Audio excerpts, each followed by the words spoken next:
I think I'm going to talk to you for a few minutes about, although it's still late in the bill that was the so-called big, beautiful, or ugly bill that this president has pushed.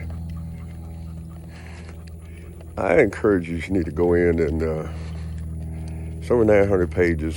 I'm not going to sit here and act like I've gone through all 900 or will go through all 900 pages, but some of the highlights that has been reported, or lowlights, depends on how you look at it, is that there is going to be, the first thing that jumped out at me is that the House has proposed expanding increasing the debt limit from $4 trillion to $4 trillion. Correction, let me start over. The House has wanting to raise the debt limit by $4 trillion. And I believe the Senate version is $5 trillion. I may be off a trillion or two, but when we're talking those numbers, what's the difference, right? But to say to people that campaign on cutting costs and so-called smaller government, looks like they paid for it on the backs of ordinary Americans. You have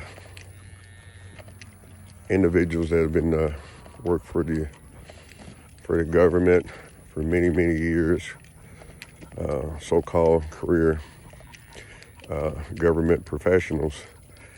A lot of these guys lost their jobs, although the courts have said a lot of these guys individuals can get their jobs back. But how can you consider it? Let me go back this way. I'm walking my dog, so we talk about this. How can you consider or so-called smart government when the ordinary individuals are paying for this stuff? There's a lot of people that supported this president that lost their jobs or in the process or will lose their jobs. But I would say the thing that sticks out the most is that a lot of the individuals, you'll look at this, you listen to this, and you say, what's the difference, right? I didn't vote, or I voted for this guy. I voted for a conservative government, and look what we have right now. Somehow things will be better. But looking at the larger picture, even when we bring in the immigrants, undocumented immigrants. True enough, individuals should not be in this country that are undocumented. And looking at the race and various videos, how things are going with the Latino community, not well just Latino, but that's a lot of individuals from other countries are also or have also been deported. A couple of things that it affects is on the business side, it's going to drive up the cost of labor. Because we no longer have individuals, you're going to have a shortage of the workforce, going to have a shortage of, looks what it's going to do or has done to the construction industry. It's going to drive the cost up because you're going to have a shortage of labor. It's been said, and some people are thinking, you're politicians, you're a local official, not your local official, but your federal officials seem how to think that these jobs can be there for an everyday American to take. People don't, breaking news, people don't want those jobs. Those jobs could have been had. People don't want those jobs. There's certain jobs that individuals, for one reason or another, they don't want those jobs. So they don't want those jobs. You got a shortage of labor. What does that do? Basic economics tells you that's going to drive the prices up, be it in the restaurant, construction business, or what have you. Farm workers, these individuals included. It's going to drive the price of agriculture. I left that out, as well as housing, construction. Just going to raise prices. I don't see anything positive. I read some highlights about business tax cuts and what's going to make some of the 2017 tax cuts permanent, lowering the corporate tax rate from 30 down to 21%.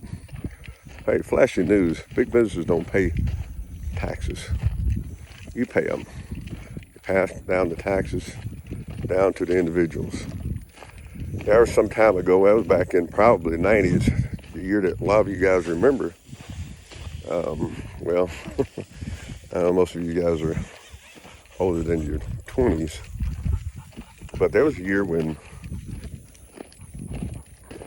I don't know if it was GE or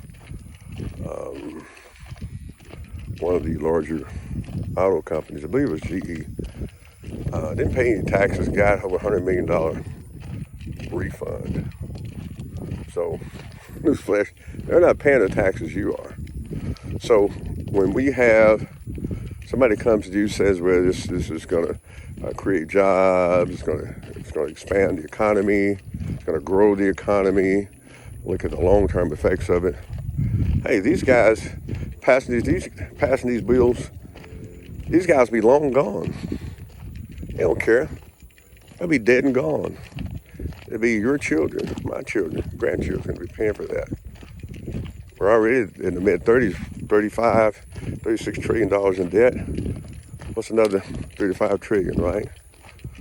So when you vote, you need to become informed. Don't just go to the ballot box willy-nilly and says, I'm going to vote for this guy because this guy lines up with my values. You look at the big picture. You look how much they're putting on the books. Look how much debt that they're running up. Start from the early 2000s. Look how the deficit has exploded. Just look at it. You don't take my word for it.